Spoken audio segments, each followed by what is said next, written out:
Good evening, everybody, and welcome along to this edition of Heroes and Icons with myself, Pat Barry, on nearmedia.tv.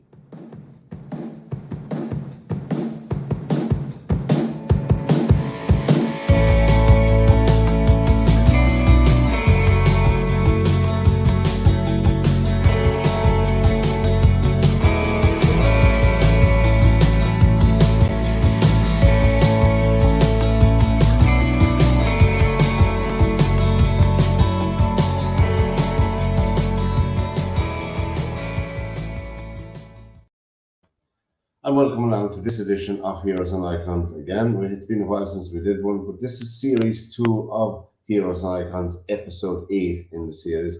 We did series 1, obviously. We see the series 2, and we did 10 programs of that, which we're compiling at the moment to put together on a DVD and raise some money for charity. But more about that and on. Email info@learnmedia.tv. Don't forget to subscribe to our channel by pressing the red button on the right hand side and give us a like as well. And share it with your friends and encourage your friends to share it with their friends if you follow my drift. We're delighted to have you along for this edition of Heroes and Icons. And as you can see, the subject matter today of Heroes and Icons is that wonderful, I suppose, not undefeated, but a man who had a heart of gold, really, in one way, an Irish American hero of mine growing up. I had seen some more black and white photographs and black and white stills of him boxing, and that's James J Braddock. James J Braddock is the subject of our program today. And really, when you think about it, doesn't he deserves to be an icon. That's James J Braddock. He deserves to be an icon in my mind because he was such a fantastic provider for his family in the most terrible of times in the United States. I mean, when you think he lived through the Wall Street crash, he grew up in Hell's Kitchen, Manhattan, and then moved out to outside smoking and grew up there with his family. But anyway, getting back to the man himself, James Braddock. Now, James Braddock, of course, himself, he was born in 1905 on West 48th Street in Manhattan's, as you know, Hell's Kitchen neighborhood. Look, there's been loads and loads of films done on Hell's Kitchen neighborhood, and well, we know what kind of a place it was, a challenging place to bring up any children, indeed. But at a very young age of 2, I think, he moved to North Bergen, New Jersey, and he was one of 7 children. And his mother was from Ireland, Irish mother, Elizabeth O'Toole, and his father was Joseph Braddock, so plenty Irish blood in Jimmy's veins, so to speak. And I suppose he had an ambition at an early age because he had the physique for it, to play college football for his local university, New Rockney, at the University of Notre Dame.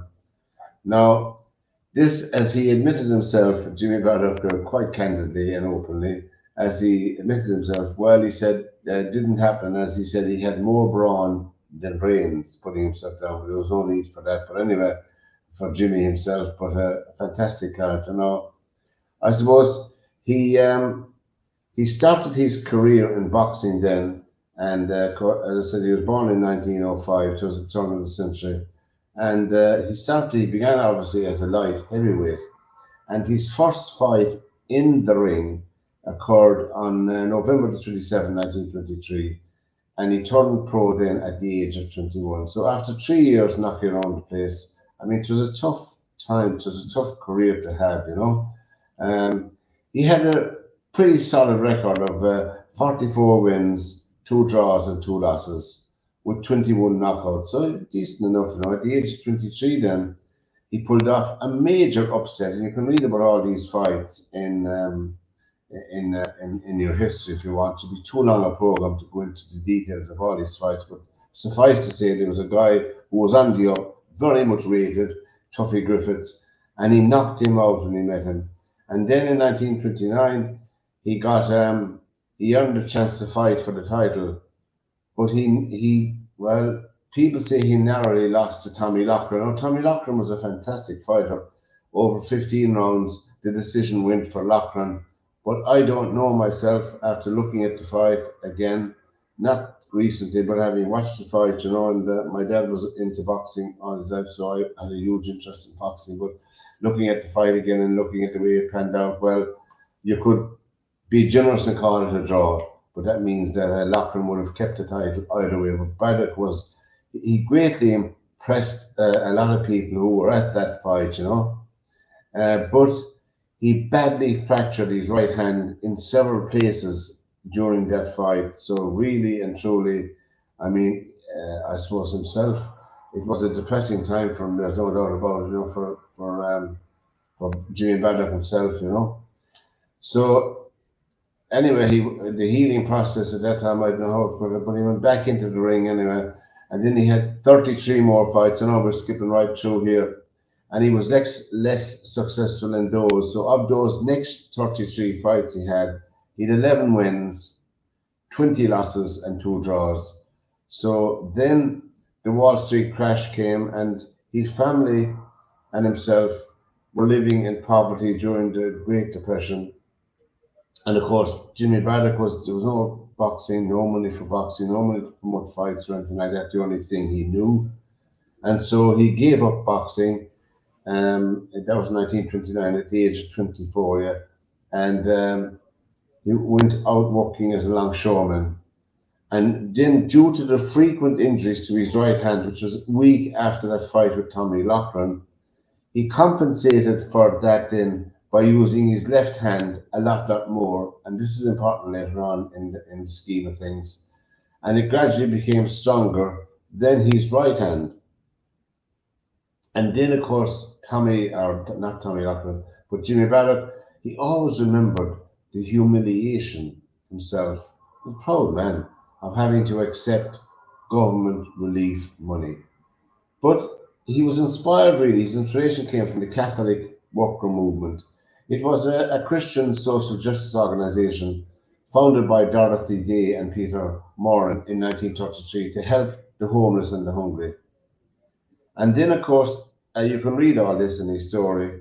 After his boxing comeback, Braddock returned all the welfare money he had received, and he made frequent donations to various Catholic workers' organizations and houses, including the feeding homeless guests with his family, inviting them in to have food with his family.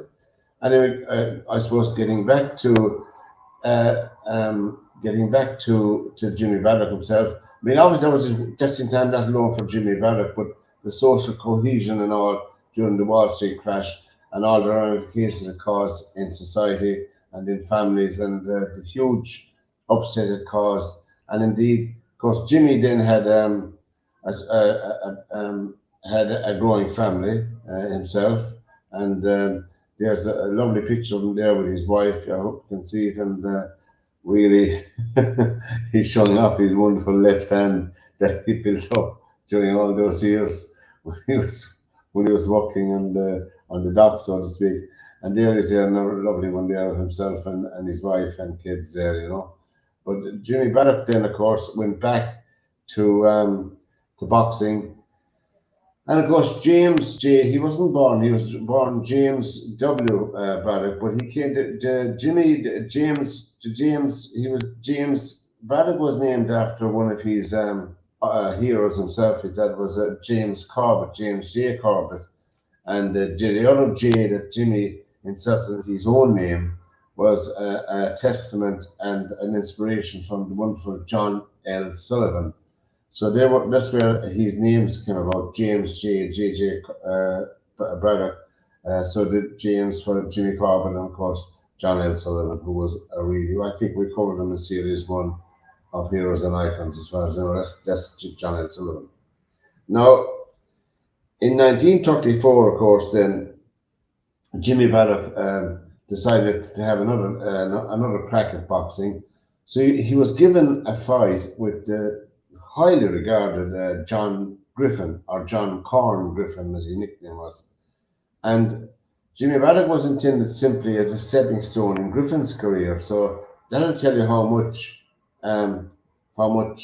he was underestimated by. But anyway, he knocked out the Ozark Cyclone, as he was known, in the 3rd round. So that was a fantastic result for Jimmy Braddock. And of course, then he fought John Henry Lewis, who won the light heavyweight championship of the world later on himself. But he won in one of the most important fights of his career. And after defeating another heavyweight contender, Art Lasky, whose nose he broke during the bout in 1935, Braddock was given a fight against the world heavyweight champion Max Baer. Now, Max Baer, as handlers and managers were looking around for what they call a worthy opponent to Max Baer, who was the heavyweight champion of the world at the time, and a very, very good boxer to boot as well, you know. And they decided that James Braddock fitted the bill because he was a decent, as they saw it, he was a decent boxer and not one to take a dive or anything like that, and an honest fighter and always gave his best. Now, they considered him no more than what we call a journeyman fighter. That would be, it's disparaging enough, but I mean, a handy fighter who wouldn't quite a step away from the very best in his career. So that's why they picked him. And also, there'd be an easy payday for the champion. So on June the 13th, 1935, at Madison Square Garden, Braddock, he won the heavyweight championship of the world. I know I'm laughing. I always get a laugh out of it reading about it. He was 10-1 underdog in what was called the greatest fistic upset since the defeat of John L. Sullivan by Jimmy Corbett. So there you are now. And during the fight, actually, you can watch it yourself. We'll stick it up highlights at the end of the program. During the fight, a dogged Braddock took a few heavy hits from the powerful younger champion, 29 years versus 26 years. But Braddock kept coming and wearing Baer down, who seemed perplexed by Braddock's ability to take a punch. And in the end, the judges gave Braddock the title with a unanimous decision. Now, there was no doubt in my mind. I mean, I would be biased about being Irish, but I'm just saying, after watching the fight a number of occasions between himself and Max Baer, it was a very close fight. But I mean, in all fairness, I think Braddock, I would have given Braddock 12 of the 15 rounds myself, but that's just me, the way I scored it, you know. And then, of course, I mean, obviously, he had a few bob made in after that. That's James Braddock himself. And his first title defense was to be against the German, up-and-coming German boxing, Max Schmeling. And we'll just get back to that in a second. But you're listening to Heroes and Icons with myself, Pat Parry, here on NerdMedia.tv. Tell all your friends about us. And don't forget to subscribe to our channel anytime. And you can do that by clicking onto our website there. Press the red button on the right-hand side. Give us a like and tell all your friends to do the same.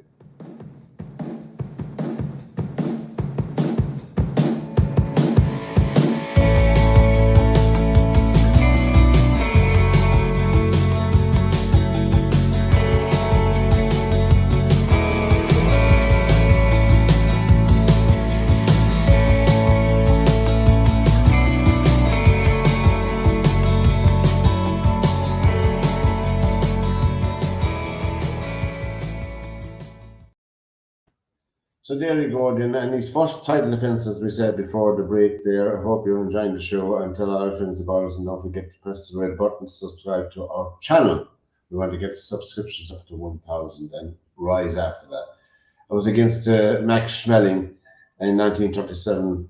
But Braddock backed out of the bout in favour of a fight with Joe Louis in Chicago. Now, Braddock argued that he would have received only $25,000 purse against Schmeling, and he was offered 10 times that amount to fight Joe Louis. That's $250,000 in 1937, which is a nice bit of money. And there was also concern amongst people that this was 1937. You must remember the situation in Germany as well with the National Socialist Party, Nazi government. I mean, obviously there was also concern that if Schmeling won, that German government would deny American fighters opportunities to fight for the title. So there's a lot of old politics going on in the background. Anyway, finally, a lot of American commentators came out in opposition to the proposed fight, and because of the connection between Schmeling and Adolf Hitler. Now, we covered the career of Max Schmeling I did in Heroes and Icons there a couple of programs back. You can look at that and we can put that to bed straight away. You know, he hadn't any truck with the Nazis. That's Max Schmeling. He was never a member of the Nazi party or anything like that. No, indeed. Anyway. So anyway, Braddock took the fight with Louis for $250,000, and Joe Louis knocked out James Braddock in the 8th round. The only time ever that Braddock was knocked out in his career was against Joe Louis. So there you go. And Braddock and Louis many times met each other over the years, and the Brown Bomber always greeted Jimmy the same way, "Hello, champ." As Jeremy Sharp wrote, Louis fought 8 world heavyweight champions, more than any other fighter ever, but he never called anyone but Jim Braddock champ because he was a ferociously strong man. That's Jimmy Braddock himself, and honest indeed. But at least anyway, he provided for his family, which was fantastic, and you read all about his personal life as well. There was a film made in 2005, Cinderella Man, and we'll get back to that in a minute. And people often ask me, do I know how he got the name, who gave him the name Cinderella Man, and stuff like that. But I'll tease you about it. But the great writer, I don't know, people may have heard of him. The great writer, and if you haven't, to give you another opportunity or a chance to look it up. The great writer Damon Munyan, who was a brilliant short story writer and wrote some books and plays as well, and all of that, hanging around all the coffee shops at the time and the late night cafes that populated New York City. Damon Munyan, that is, he penned the name of Jimmy Braddock as the Cinderella Man. And of course, Damon Munyan wrote that book, the famous book Guys and Dolls, of which the story of that and others as well. You can, that's another task for you now as well to look up that. With myself, Pat Barrett here, and Heroes and Icons, telling you a little bit about Jimmy Braddock and his life. And so James Braddock did himself. He got married to May Fox in 1930, and himself and May had 3 children: James, Howard, and Rose Marie. And he enlisted in the U.S. Army in 1942, and he rose to the rank of first lieutenant. He served in the Pacific Theater on the island of Saipan, where he trained enlisted men in hand-to-hand combat. And upon return, he worked as a marine equipment surplus supplier and helped construct the Verrazano Bridge in the early 1960s. Braddock was a member of the Fairview Tico Club, New Jersey, where he was regarded as one of the strongest in his discipline. And Jimmy Braddock himself, he passed away. He died in 1974 at the age of 69, and he was buried in Mount Carmel Cemetery in Tenafly, New Jersey. And he was inducted into the International Boxing Hall of Fame in 2001. And James J Braddock North Hudson County Park in North Bergen. It's the James J Braddock North Hudson County Park in North Bergen, New Jersey, is named in his honor today. And as we mentioned, the aforementioned 2005, Ron Howard directed film Cinderella Man, which told the story of Jimmy Braddock, starred Russell Crowe and Renee Zellweger, as well as Paolo Giamatti. I like Paolo. Bruce McGinn, of course, and Paddy Considine was in the film. The film had a budget of $88 million, and it grossed initially $108.5 million, so it made a few bob, and more since, but that was the initial running of it, And Russell Crowe's performance earned him a Golden Globe nomination for Best Actor. Paul Giamatti, playing Braddock's manager Joe Gould, was nominated for the Academy Award for Best Supporting Actor, and the role of the neighbour, Sarah Wilson, was played by Rosemarie DeWitt, who in actual fact is Jimmy Braddock's real-life granddaughter in the film. And the film was received very positively. That's the film Cinderella Man 2005. Look it up, it's well worth the watch. A fantastic film indeed it was. I loved the film myself, I think it's just a wonderful film. Now, as I said, You listen to myself, Pat Barry, on this edition of Heroes and Icons. Series 2, Episode 8 is the thing. We will have some more of this coming up in a minute. We'll do a few more of them. But for this edition of Heroes and Icons, from myself, Pat Barry, till we meet again, take care and good listening, and tell all your friends about us.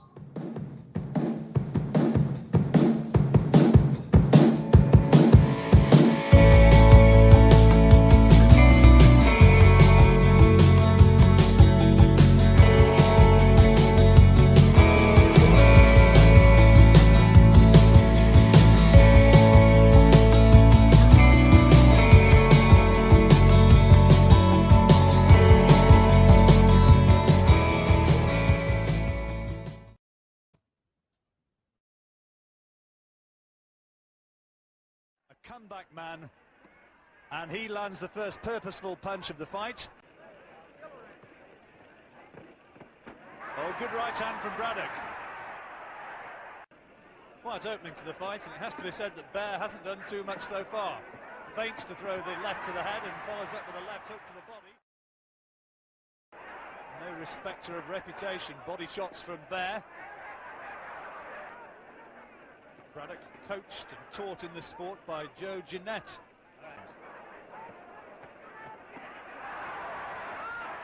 There's a lethargic look.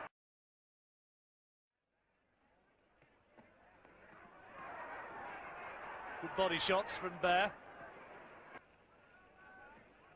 Again, that jab, a scoring shot from Braddock. Just doing a bit more work. Picking Bear off with the jab and the right.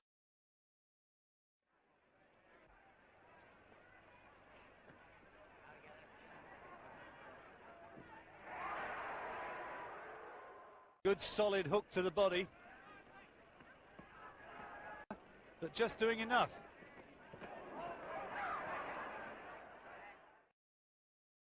From Bear.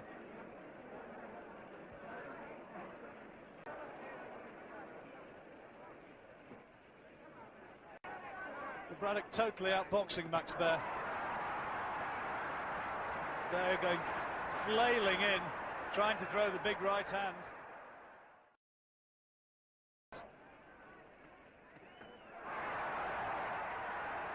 Oh, good work from Braddock though.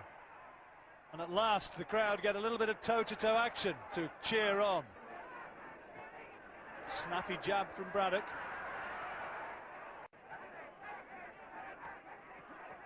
Oh, good right hand again.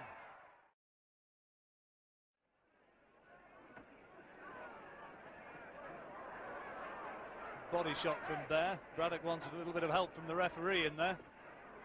And solid right hand from the champion. Oh, and that's a good right. Good short right hand, and Braddock's in trouble. He was wobbled by that. It was the short right hand which did the damage. Big, long, telegraphed right hands which did the damage. It was a sweet right hand which travelled no more. And Bear may be clowning, but Braddock knew that he got through, and he's done it again.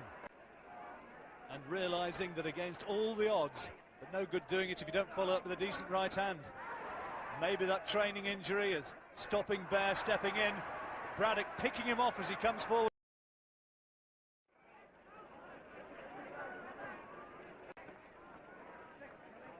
Here, Bear's corner urging him forward. Come on, Max.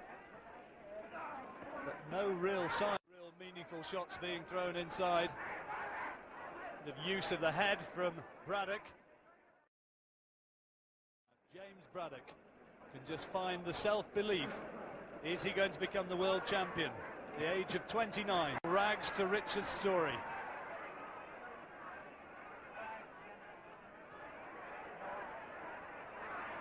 Bear finding the target, but no great power in those shots. Just arm punches from the champion.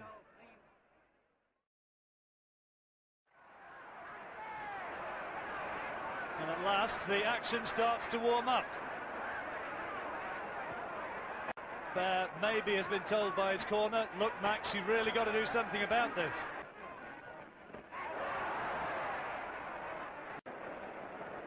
Braddock goes boring in with the head. Smart right over the top. Solid right hand from Braddock. And again. Left hand again from Burdick. Oh, good shot from the challenger.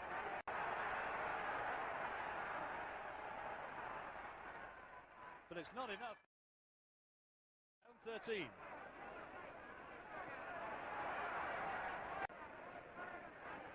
There, the heavier man. Scoring shots again.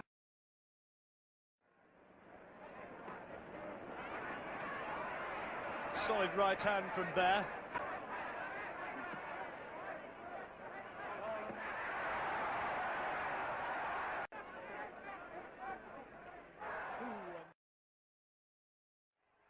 Can Max Bear find the big shot? Oh, that's a good solid right hand. And another one. Oh, good right hand from Braddock.